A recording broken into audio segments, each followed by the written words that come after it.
Most people don't fail their goals because they're incapable. They fail because they're too scared to even start. They overthink, they hesitate, they tell themselves, I'll do it later. But before you know it, days turn into weeks, weeks turn into years, and nothing has changed. I know that pattern all too well because for most of my life, fear controlled me. My name's Heather, and for years I struggled with anxiety and depression to the point where I spent 4 years living in a psychiatric hospital because I just couldn't cope with life. Basic things like speaking to people or putting myself out there felt terrifying. And so I avoided things, I stayed small, and fear slowly started shrinking my life. However, today, my life looks completely different. I've overcome my social anxiety, I'm happier, I'm healthier, and I actually take action on all of the things I used to avoid. I moved countries, I took new risks, and it all started when I learned how to face my fears instead of letting it control me. And so in this video, I'm going to share with you the exact steps that helped me to make that change, many of which are drawn from the book Feel the Fear and Do It Anyway by Susan Jeffers. And honestly, this book changed my life. So let's just get straight into it. This is what we are going to cover: the root of fear, false beliefs, moving from pain to power, expanding your comfort zone, and reprogramming a positive mind. So here's an example list of fears. I'm not going to read them all out, but I'm sure you can resonate with at least a few. Aging, being alone, failure, rejection, going back to school, changing career, making friends, illness, accidents, war, right? There's so many things that we can be afraid of. Now, the one insidious quality of fear is that it tends to permeate many areas of our lives. For example, let's take Mark, who was scared of rejection. Well, rejection will show up in every single area of your life. It'll show up in your work. It'll show up when you're making new friends. It'll show up in your relationship. It'll show up with your family. And so Mark begins to protect himself by staying at home and playing video games. Slowly, this one fear is poisoning every area of his life. And so he shuts out the world and limits himself from taking risks. So, if we want to overcome this, then we need to understand what is the root of all fears. And in the book, Susan says that the root of all fears is the belief that I can't handle it. Right? Just think about any fear that you have in your life right now. Why is it that you are so scared of this? It's because in your head, you think that if this thing happened, you just wouldn't be able to handle it. Like, you would just crumble. You would just disappear under pressure. Like, it would be the worst thing that ever happens, right? Maybe you're scared of speaking to new people. Maybe you're scared of getting rejected. Maybe you're scared of changing careers. Whatever outcome you're thinking in your head, you don't think you can handle it. That is the root of your fear. The reason people are scared of being alone is because they think, I can't handle being alone. Right? The reason people are so scared of saying something to their partner or having difficult conversations is because they think, I can't handle him or her breaking up with me. If they break up with me, my life is over. Right? This is what people think. I can't handle changing my career. What if something goes wrong and I lose my money? I can't handle it. I can't handle losing weight. All of the diet plans and all of the exercise, and I'm not strong enough. I can't handle it. Right? This is where our fear comes from, the belief that I can't handle it. And so letting fear rule our lives usually comes from our lack of ability to trust in ourselves. If you don't believe you can handle it, then of course you're not going to make a step forward because you don't trust that you can handle it. And so that means that all you have to do to diminish your fears is to develop more trust in your ability to handle whatever comes your way. So let me ask you this. If you knew you could handle anything that came your way, what would you possibly have to fear? Just really think about this. If you knew that you could handle anything in life, what would you fear? The answer is nothing. Because just think about it. Let's say a guy is scared of rejection, but he now knows that he can handle rejection. He's going to go out there all confident and just ask any girl out, whoever he wants. Or the person who isn't scared of their boss because they know that they can handle any situation. So they're going to ask for job promotions. They're going to ask for days off. They're going to say, I need this, I need that. Put boundaries in place because they can handle anything. They're not scared. And so the more self-trust you have in yourself, the more your fear diminishes because you know that whatever life throws at me, I can handle it. And so from this point on, you need to start developing more trust in yourself until you reach the point where you can say, whatever happens to me in any given situation, I can handle it. And we're going to get into some upcoming tools which will help you do this, but I want you to try and have this mindset shift of, instead of thinking, what if this, what if that, what if this, instead be like, you know what, whatever comes my way, I can handle it. Now, before we get into the tools, I want you to just think about a time in the past when you were really scared of something happening. Maybe it was last week, maybe it was last month, maybe there was this upcoming event and you were thinking about all the ways that something was going to go wrong, or you were going to have a conversation with someone and you were scared that they were going to reject you or get angry. And I want to ask you the question, did you handle it? Just reflect on your life and reflect on some of the events that have happened that you were so scared of, and just think, did you handle it? Well, for 99% of the answer is yes. Because if you're watching this video right now, then you made it through, right? Whatever happened, even if it was a horrible experience, even if you went through negative emotions, did you handle it? Well, you did, because you're watching my video right now, and so you're alive. You made it through somehow, right? You know, the point here that I'm trying to make is that even some of the hard things that you probably went through, you didn't crumble into 1,000 pieces. Your life didn't deteriorate into absolute mess, but you're still here, right? So that shows that you can handle things. Now, this is the point I'm trying to make. We are not trying to avoid failure, but we are trying to increase your confidence in handling any situation. I'm sorry to say, but you are probably going to fail. Actually, not probably. You will fail many things. You will make many mistakes, and that's okay because you're a human being. And I fail, and I make so many mistakes. And so this is not about trying to avoid failure. If you think you can avoid failure, then you are living in a total delusion. I'm sorry to say, but you are living in a delusion. And so this isn't about trying to avoid failure or trying to even avoid fear, but it's about increasing your self-trust, right? That is what we are going to work on. Now, here's 2 examples of things going wrong for me, because I want to show you that we're all human and we all have these insecurities and we all make mistakes.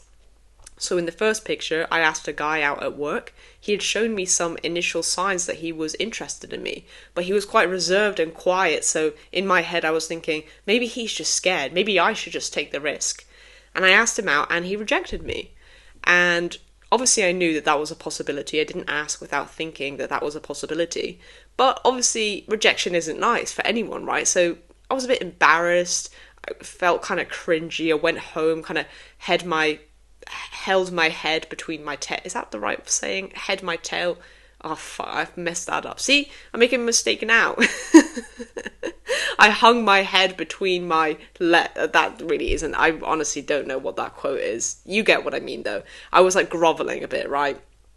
And I just got over it. Like I just got through it. I was like, oh, I can handle rejection. Like, okay, it feels a bit crappy. I feel a bit embarrassed, but you know what? I handled it. And in this second image, this is probably around 2 years ago, just under 2 years ago, I started trying to build my own business. And so I was building a product. It was the first product I ever made. It took me 3 months to make it. And when I launched it, I was terrified because I was thinking, oh my God, what if it doesn't work? Blah, blah, blah, blah, blah. I've just spent so much time on it. And guess what? It didn't work. I literally got 2 sales from it. It was literally like, I barely made any money. But I learned a lot from it. And you know, I learned that I can handle it. Like, and I'm not going to lie, I was groveling a bit after that. I was disappointed. I felt all the emotions of like, oh my God, this didn't work. And I felt disappointed, but I just got through it. I discovered that, you know what, I can handle it. And here's the ironic thing, right?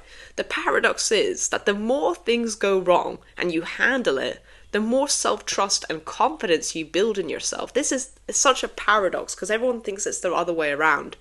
But ironically, the more you do things and it doesn't go your way, the more you build resilience to those difficult emotions. And so when I got rejected that time, of course, like, you know, it is what it is. You just move on and get over it. But like that hasn't stopped my confidence because I know it's not personal. It's like, okay, I'm just not for him. That's totally okay. You just like move on and it builds your confidence because let's be real. I was literally like, Heather, you have more balls than most guys to do that. You have bigger balls than most guys. Most guys would not even ask anyone out. And here's me as a girl, which is like not accepted in our society, asking a guy out. And I was like, you know what? I've got freaking big balls. So I was proud of myself. This is no hate on men, by the way. We're all scaredy cats in our own right? So I'm not trying to like pick on men, but I'm just saying, like, I was so proud of myself. That built my confidence up in a weird way. And so here's a quote that I saw actually yesterday, which is so funny because I was like, oh my god, this is perfect. Your entire life will change the day you realize real confidence is less about knowing you'll win and more about knowing you'll bounce back even if you don't. Real confidence is resilience, adaptability, tolerance for uncertainty. Fear loses when you know failure is never final. This is absolutely perfect. It's literally so true. Like, we're not trying to get rid of the fear and all the failures, all the mistakes, because they're going to happen, let me tell you. They are going to happen. And so the faster you can accept that and get used to those feelings, the more confidence you gain. Honestly, it's a really weird paradox. And here's a common false belief. I have to wait until I feel more confident or for the fear to go away before I can take action or move forward. There's so many people who are like this, where they're like, I have to wait. I'm going to wait until I feel more confident talking to girls before I ask them out. I'm going to wait until I feel more confident in my skill set and my abilities before I go for that job promotion. But that doesn't make any sense. Because the only way you're going to feel more confident is if you go for that thing. And if it doesn't happen, you handle it. That's how you grow self-trust in yourself. But if you're just too scared to try anything and you keep telling yourself, oh, well, I'll do it when I feel more confident, I'm sorry to say, but you will never move forward. You will never take action. And so this is the paradox, this is the illusion that we have to get out of our heads. And so fear is not the problem, but it's how you hold the fear that is the problem, right? Fear is never going to go away. And it gets easier, trust me. As you build self-trust, it gets easier as you go on. But for as long as you're growing as a human being, as long as you're expanding and you're testing yourself, maybe you're challenging yourself, for as long as you are doing that, you are going to feel fear. And so fear is not the problem. I feel fear all the time. It's how you hold the fear that is the problem, right? So let's talk about pain and power. So here's the pain and power chart, and this is how we hold fear. So on the left, we have pain. And when we're in this place, we feel helpless. We're more likely to develop depression because we feel powerless and we suffer. Whereas then on the other side is power. And this is when we have choice. This is when we feel excitement, and this is when we take action. Now, most people will be in the middle of this chart for whatever fear you have, right? Let's say you have a fear of making new friends. For most people, they might be in the middle, where it's like, it's scary, but they can do it, right? Whereas then there's some people who are totally paralyzed, and that's where I was in the past, totally paralyzed. And so you're on the pain spectrum on the left, where you feel helpless, you're depressed, and you're suffering because it's like you have no control over your life. And so the secret to handling fear is that we want to move you from a position of pain to power. We want to go from the left to the right.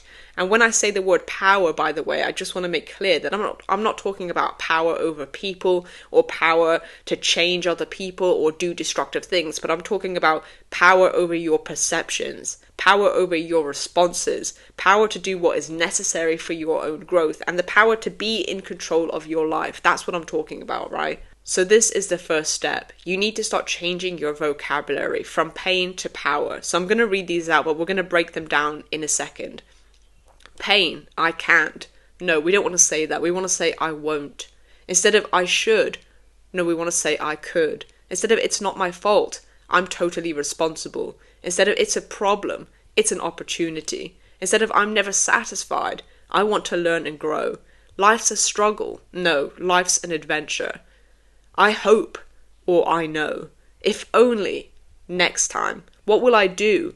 I know I can handle it. It's terrible. It's a learning experience. So we're going to get into breaking down some of these, right? So I can't. Well, when you say I can't, it implies that you have no control over your life. Whereas then when you say I won't, it puts a situation in the realm of choice. So let's take the example of when I came out of hospital, I used to have extreme social anxiety, right? I didn't like speaking to people. And I used to tell myself, I can't speak to people.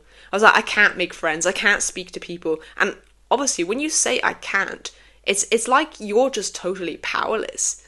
It's like you have no control. Whereas in the truth is, I could speak to people, but I just didn't want to. I just really didn't want to because I was terrified, and also I was bad at speaking to people, but I still could do it. I could do it if I had to, And so by saying I can't, you become this victim of like, I can't do anything, right? And so when you say I can't, you send your subconscious mind the message, I am weak and not in control of my life. But when you say I won't, this now gives you the option, right? Instead of saying I can't speak to people, I can't do it, I'm saying I won't do it. I have the choice to do it if I want, but I won't. And at least now I'm owning my decisions, I'm owning my choice. We're not going to go through all of these, but let's go through a few just so that you get the idea. So I should and I could. Well, I should implies that you have no choice in life, whereas an I could is more powerful.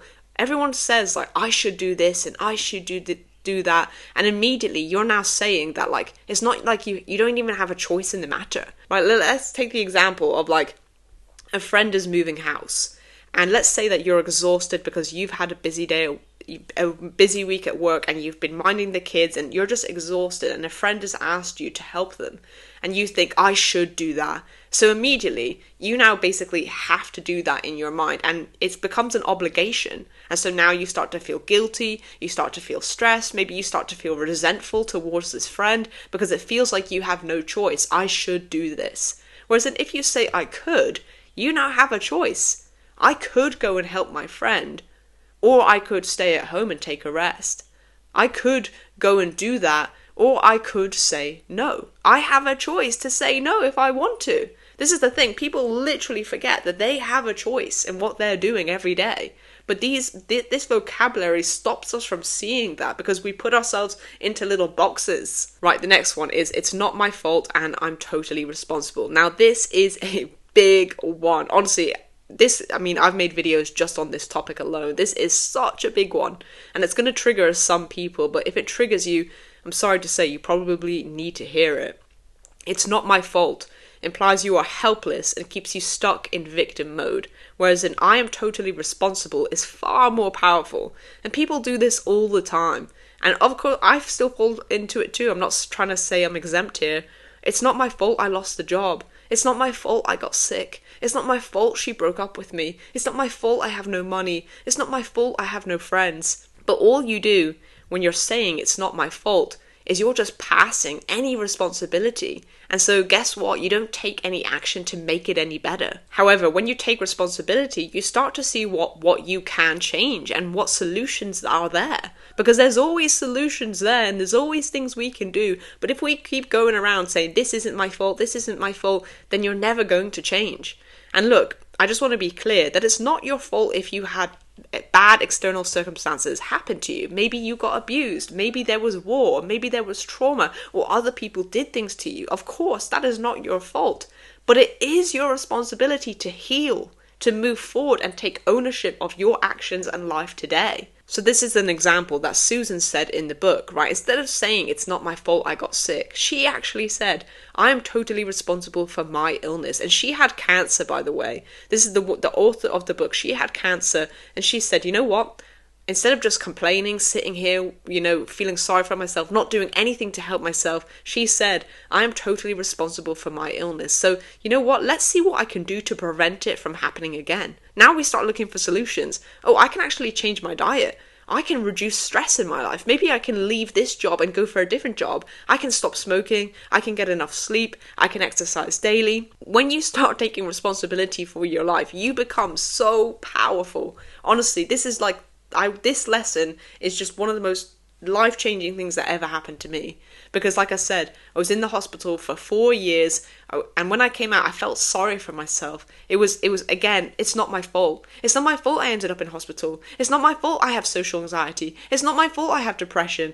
It's not my fault I have these diagnoses. Passing the blame into the external circumstances and becoming powerless over my life. But the minute I said, I'm responsible for my anxiety, I'm responsible for my depression, guess what I started to do? I started to say, you know what? I can change things. I can actually go out there and I can read these books that are going to help me.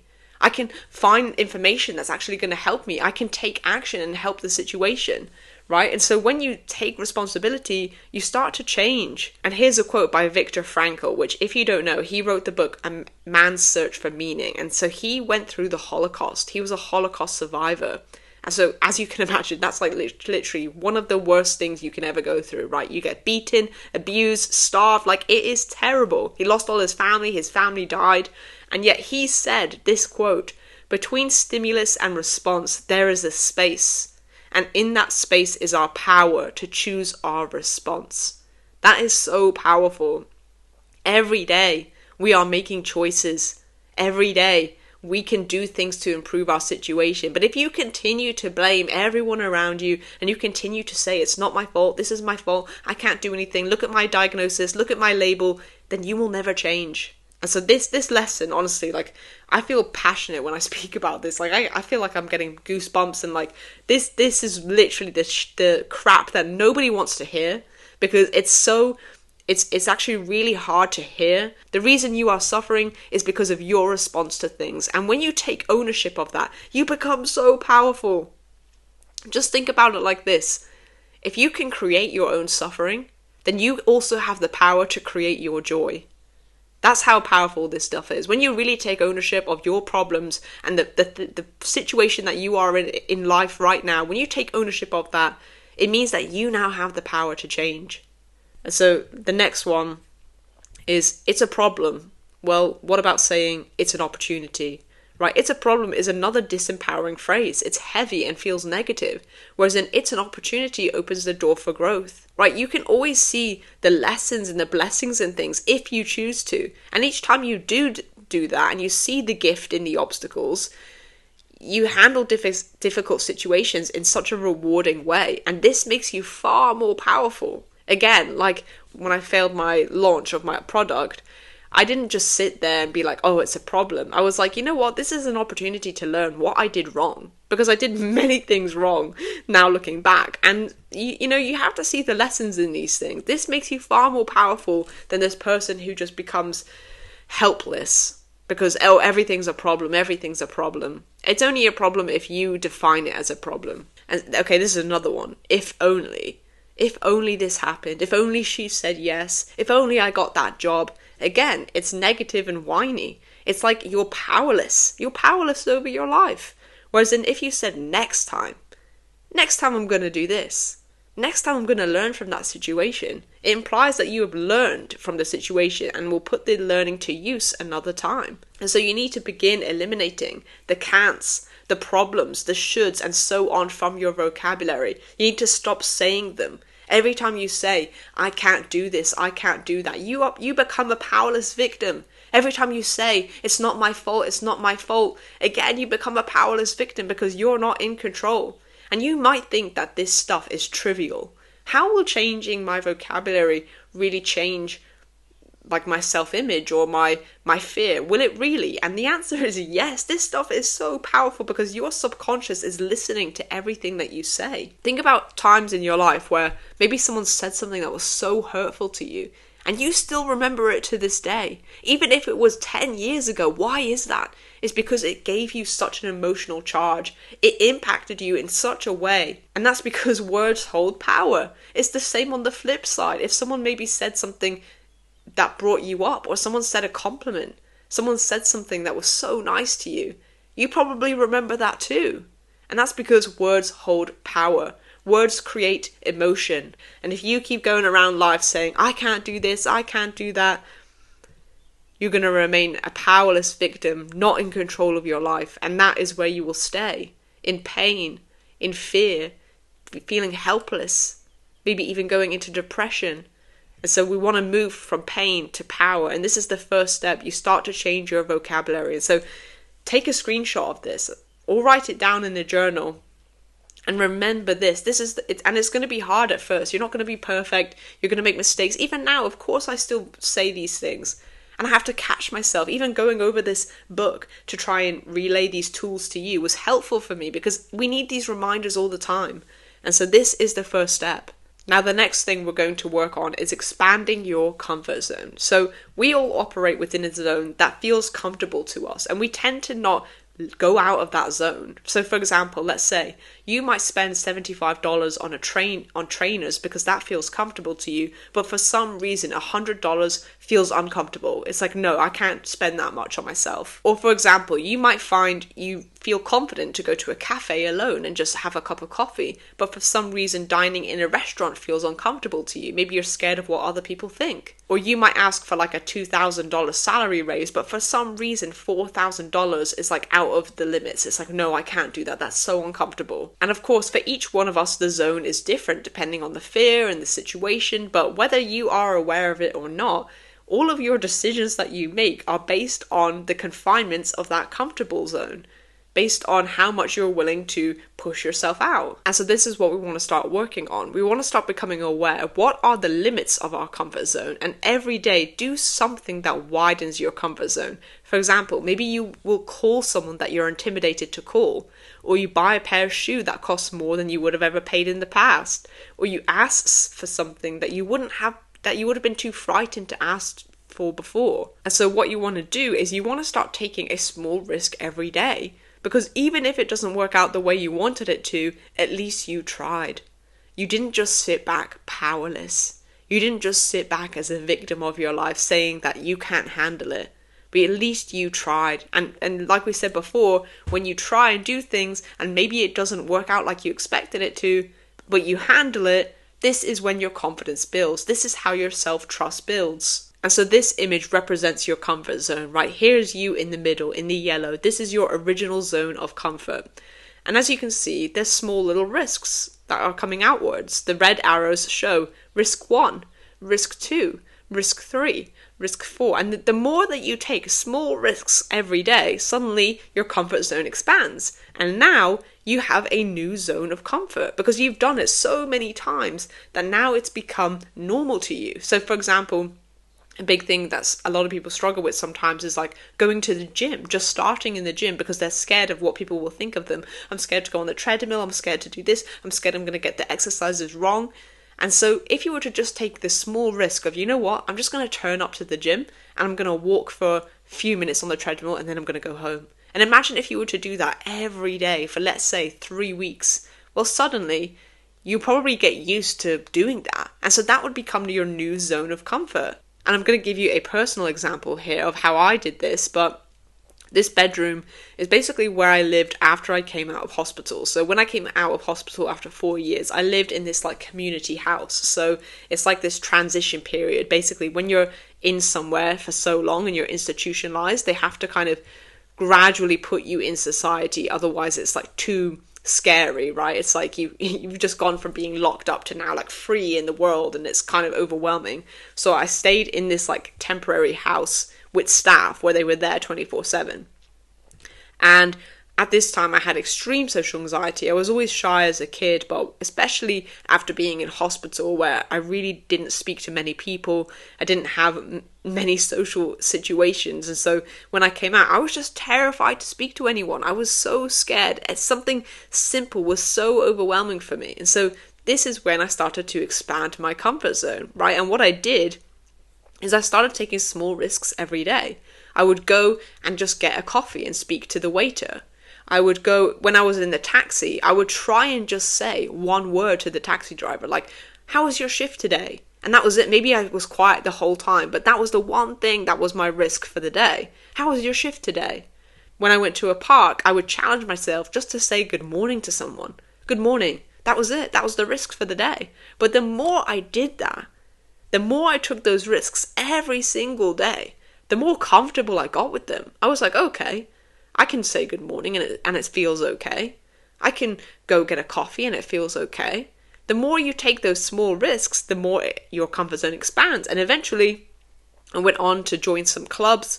I went to a netball club. I didn't stay very long. I didn't really enjoy it, but I still did it. I still went, even though I was terrified. And I'm telling you, I was terrified. Like, honestly, I used to get sick in my stomach. The doctors actually diagnosed me with IBS because they thought that like I had some intestine problems, but it wasn't. I was just freaking anxious all the time. I was so anxious. Eventually, I decided to also take the risk of going to Spain by myself and going to like the mountains of Spain and going to this 1 week retreat with 20 women that I didn't even know. And that also was so terrifying. But the more I started to expand my comfort zone, the more I became comfortable with doing these things. And when I came back, I then got my ever first job, which again, I never thought I would be able to do because I was terrified of everything. And now years later, I literally have no social anxiety. I have no social anxiety. I go to parties and I'll speak to anybody there. This is what happens when you start to take small risks every day. And I want to make it clear that it is small risks. Like, let's say that you want to be a public speaker. People immediately think like, oh, how am I going to go on stage and talk to someone? It's like, that is not the first step. The first step is to get your mom in the room and do a little presentation in front of her, and then build up to your friends, and then put 3 people in the room. And then this is how you grow. Like, you just have to start taking small risks, because if the risk is too big, then of course you're not going to do it. And so this is the process, right? We take small risks. It feels uncomfortable, but then you show yourself that you can handle it. It feels uncomfortable. Maybe you're a bit embarrassed. Maybe something does happen. Maybe you drop the weight in the gym. I don't know. I've done loads of embarrassing things like that. But maybe something, it feels uncomfortable. However, you show yourself that, you know what, I can actually handle it. I can get through this difficult emotion. And so guess what? Your confidence builds, your comfort zone expands, and then boom! Like, your whole life starts to change. Your whole life will start to shift if you really take this seriously. So do not underestimate the power of taking small risks. And so each night before you go to bed, you want to plan the small risk you are going to take the next day. Right? Think about it. What is something that I'm scared of, and what can I do? What can I do to expand that comfort zone? Maybe it's speak to a stranger. Maybe it's book a gym class. Maybe it's go and sit in a cafe by myself. And so remember this, the more you expand your comfort zone, the more powerful you become. Like, when you have this mindset shift, honestly, it becomes kind of exciting. Well, I remember like that diagram of like the graph where your comfort zone is expanding. The moment I realized that actually the more risks I take, the more I expand my comfort zone, I started getting excited and I wanted to challenge myself every time. Right? Remember before we were saying it's a problem. No, we don't want to say that. We want to say it's an opportunity. And this is your opportunity. Like, instead of thinking, oh my God, it's a problem that I have to go in the taxi. It's a problem that I have to speak to the waiter. I started seeing it as an opportunity to expand my comfort zone. I was like, let me just start speaking to this taxi driver. Hey, how's your shift going? Oh, are you really busy? Oh, is there anything happening in town? I don't know, just make a random thing up, right?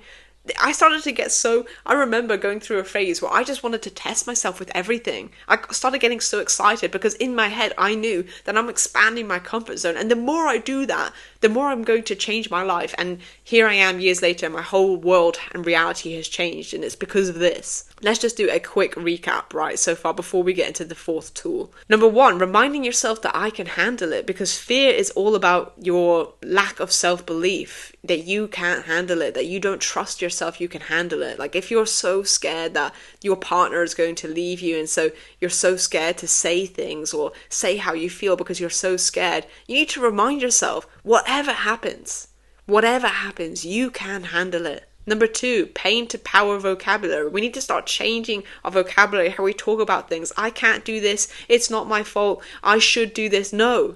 We say, I won't do this. I could do this. I'm totally responsible. I am in charge of my life. I'm in charge of my choices, and I can define my reality, right? And then number 3, expand your comfort zone by taking small risks every day. Doing those little tiny steps that challenge you. Now the 4th step is reprogramming a positive mind. Most people sigh when they hear positive thinking, as they think it's unrealistic. I've met many people like this who are like, maybe you're one of them, like when people are always positive thinking or always looking on the bright side or always finding the lessons, a lot of people don't like it because they're like, it's just unrealistic. You're just living in this delusional world. Like, not everything is sunshine and rainbows, and like they think it's more realistic how they're thinking, right? But here's what I want to ask you. What makes negative thinking more realistic? Just think about it right now. Your frame of mind, with it, whatever you're scared of in life, I want to ask you, what makes that more realistic? Well, the thing is that it is reported that 90% of what we worry about never happens. And so that means that our negative worries have less than a 10% chance of being correct. And I'm sure you've experienced this in your life before, where you've been so scared of something, where you've overthought something, and it's never happened. And so, do you think that is more realistic than actually thinking positively? This is like, a lot of people are like this, where they just think so negatively. And I used to think negatively too. And they will pie off positive thinking because they think it's cringy or they think it's unrealistic. But if you are in this negative mentality all the time, thinking, what if this, what if that, the truth is, you are delulu. And obviously this isn't in the book, but I just wanted to put it here because you need to really look in the mirror and be like, if I'm constantly thinking about all these imagined scenarios that are never happening, then don't you think that there's maybe something about your mindset which is not very right? Which doesn't really make any sense? So yeah, you are delulu, I'm delulu, we're all freaking delulu, right? We all fall into this sometimes, and so we need to realize that, negative thinking, it isn't realistic. It's not what's most likely going to happen because 90% of those things never do. Most people assume that being negative is realistic and being positive is unrealistic, but the truth is, this is pure madness. Literally madness. The truth is, most of our fear is just imagined scenarios that will never happen, and they don't represent reality. And I know you know this too, because there's probably so many things that you have thought is going to happen and it didn't. And so the more important debate is not about what is more realistic, but it's about why be miserable when you can be happy? Why continue to think, what if this happens? What if that happens?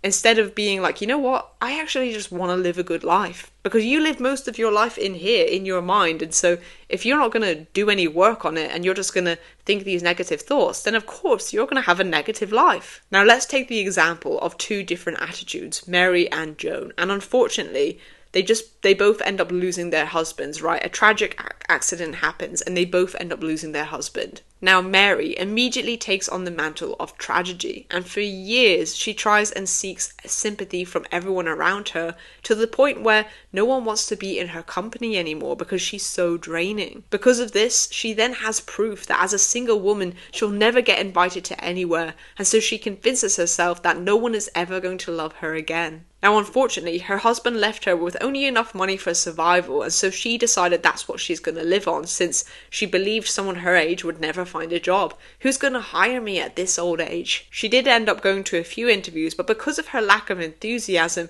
she never landed a job. And so her negative mindset created a realistic life of misery. But now let's talk about Joan, because Joan handled this in a very different way. After spending some time grieving and going through the difficult emotions, because of course you're going to go through that suffering, that pain, she then decided to pick herself up and start all over again. She was one of those people that always believed she could create good from anything, and even though she was not left with any money from her husband either, she was determined that it was time to go out and obtain money for herself. Now the thing about Joan is that she never worked before, but she was confident that a place existed for her in the marketplace, and so she applied to several charity shops, several fundraisers, and within 2 years she was actually the manager of an organization. Throughout this whole period she was growing immensely, and although of course she would have never wished her husband's death, and she still missed him at times, and she had to go through those difficult emotions, she realizes that being alone has forced her to seek new opportunities. She was an inspiration to everyone, and her positive outlook created a very realistic life of joy and satisfaction. Now you might ask, well, what does this story have to do with fear? But it has everything to do with fear, because to handle fear is to move from a position of pain to power. And although both women had their fears, Mary held hers from a position of pain, whereas Joan held hers from a position of power. She started to take action. She started to see the opportunities. She knew that these emotions wouldn't last forever. Mary became paralyzed by fear and she stagnated, whereas in Joan's fears resulted in growth. And so the point that I'm trying to make with this story is that nothing is realistic or unrealistic. There is only what you think about any given situation. It is your perception to the situation. It is all about your response to the situation. And those are things in your control. The truth is, you create your own reality. And again, this comes back down to that that statement of, I am totally responsible. I'm responsible for my life. I'm responsible for my choices. And so there is no doubt that having a bright outlook on life will pull you closer and closer towards finding your own power. You need to stop thinking this positive thinking is unrealistic. Your negative thinking is unrealistic. Look at you paralyzed by fear because of what if this, what if that, and then it never even comes true. Most of us are living in a complete delusion, a complete illusion of life. And so you need to realize that that mindset is not serving you. It's not realistic. Positive thinking is actually realistic. Now here's just something worth mentioning. Do not use positive thinking as an excuse for denial. This is not about pretending that sadness or pain doesn't exist. I see a lot of people also saying this, that like they think positive thinking is cringe because they're like, the world isn't all sunshine and rainbows. And yeah, it's not. This isn't about being in denial and living in like a delusional land where everything is okay and everything's happy and good. Like, that's not what I'm saying here. The truth is, you are going to experience loss or grief or disappointment or heartbreak in this life because we all do. This is the human condition. This is the human experience. We are going to suffer. However, real positive thinking allows for you to feel those emotions, allows for the tears to flow, and always knowing that you will get to the other side of the pain because you are resilient and you can handle it. And in the end, you are going to make it through and life is going to change once again. Again, this isn't about denying there is pain in the world, because of course there is. Starvation exists, racism exists, environmental problems exist, and so we're not pretending these aren't things. We're not pretending these aren't happening. Of course they are. But it's about acknowledging that pain, letting that emotion come up, and then going to the side of power where it's like, okay, how can I get involved? How can I help? What choices can I make to improve this situation? What can I do about it? You want to approach these issues with a positive sense that something can be done and I can contribute to making the world a better place. And I'm not saying it's always easy or that I'm always positive all the time. Of course not. I'm human and we all feel those difficult emotions, but it's about training your brain. It's about reprogramming your mind to think more positively. And so, okay, well, how do you begin to turn miserable negative thoughts into positive ones? How do we begin this process of reprogramming the mind to be positive? You begin by doing the same thing you would do if your body were out of shape, except you create an exercise program, but in this case, it's for your mind. Right, so I'm going to give you a list of things that you can start to do. And here's what I want you to realize is that positive thinking is a skill. Having a bright outlook is a skill, and it takes practice to learn. This isn't just going to be like overnight. This isn't just going to happen to you. It's a skill that you have to put in the work for. I want you to think about it similar to a language, right? Let's say that you currently speak the language of Negi. You speak this language, and maybe you've been speaking this language for years, maybe for your whole life, but you have this negative chatterbox inside your mind. And so now you're learning a whole new language. And how long does it take to learn a new language? Well, it takes time.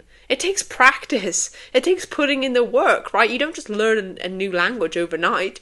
It takes time. And so you need to start learning the language of Posi. And think about it this way. What's the best way to learn a language? What's the best way to start speaking differently?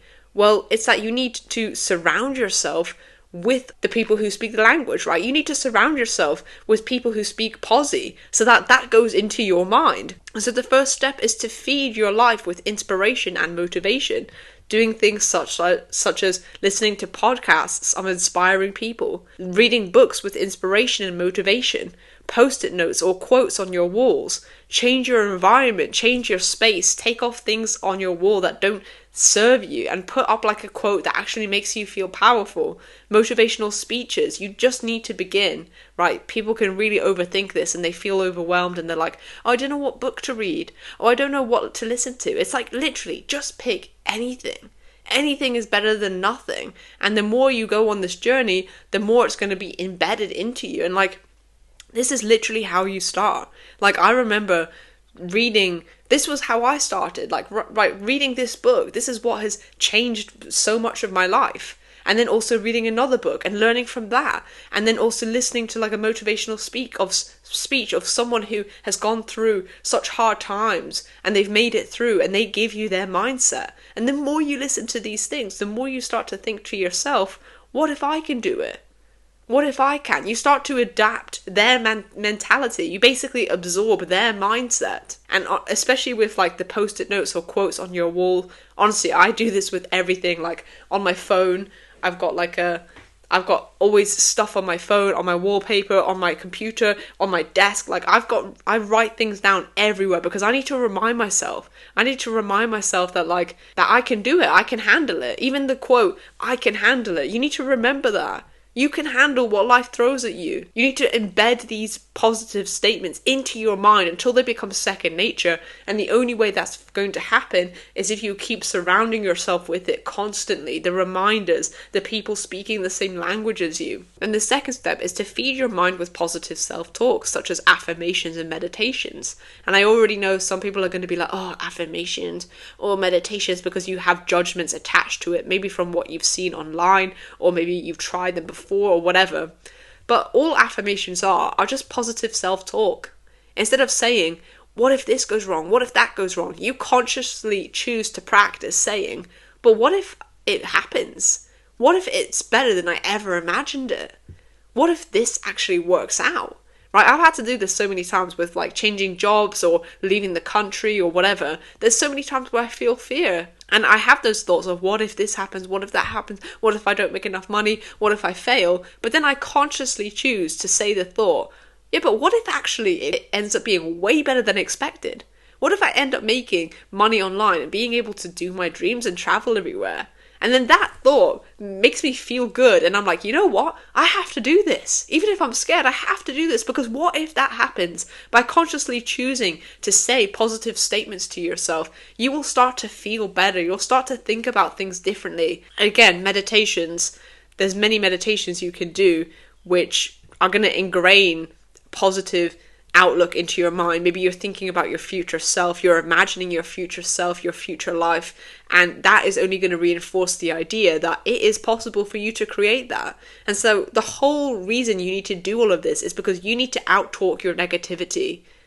Like I said before, you're learning a new language. You have this language of neggy, it's stuck in your head, and now you need to learn the language of posi. But the only way you can do that is if you practice it, is if you ingrain the language constantly. You immerse yourself in the culture. You immerse yourself by listening to other people talk, by looking at what other people are doing, by constantly practicing it, because it is a skill. And so you want to add this stuff into your routine as much as possible. When you're driving, when you're running, when you're walking, when you're waking up in the morning, do a meditation. When you're going to sleep at night, do a meditation. When you're sipping your morning coffee, put on a motivational speech.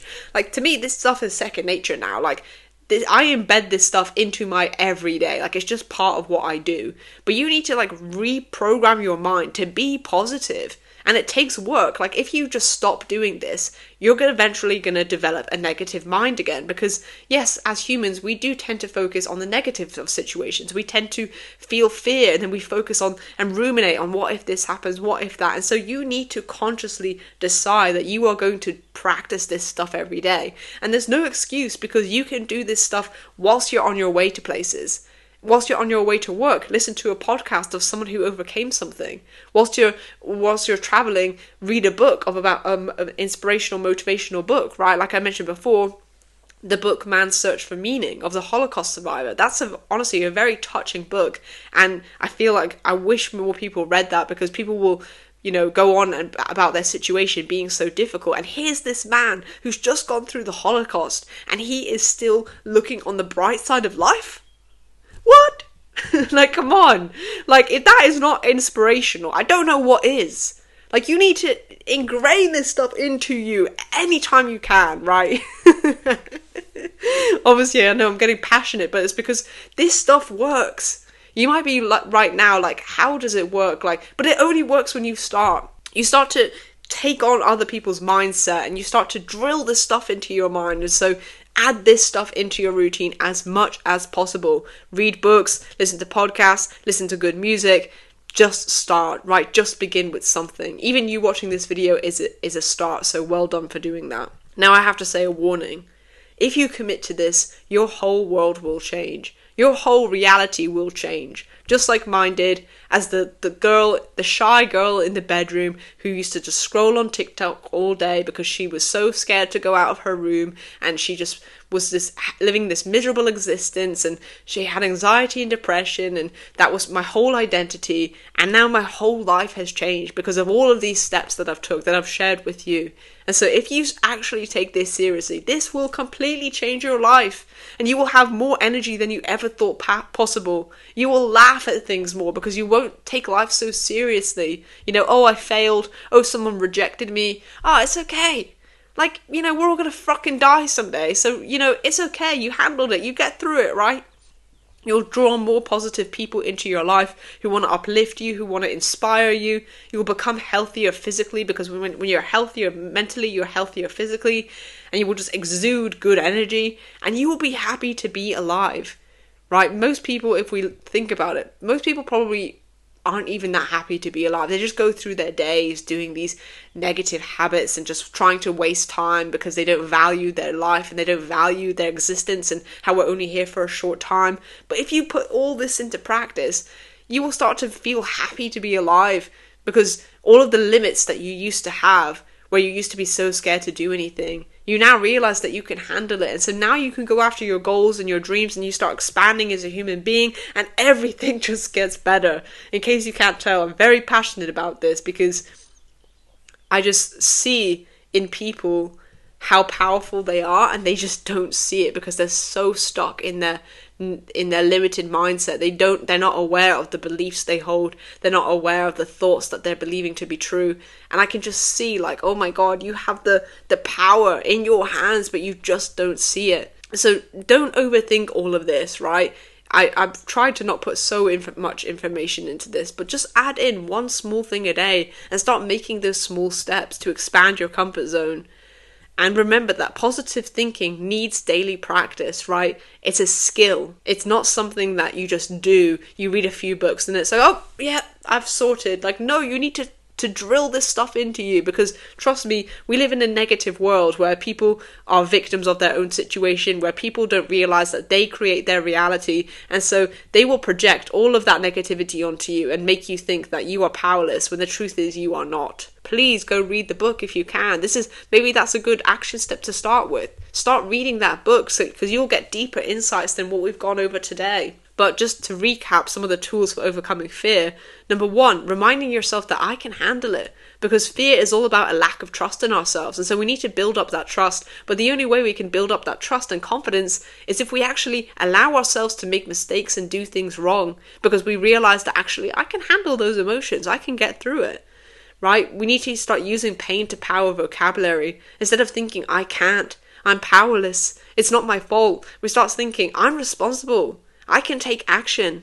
I won't do that. I have a choice.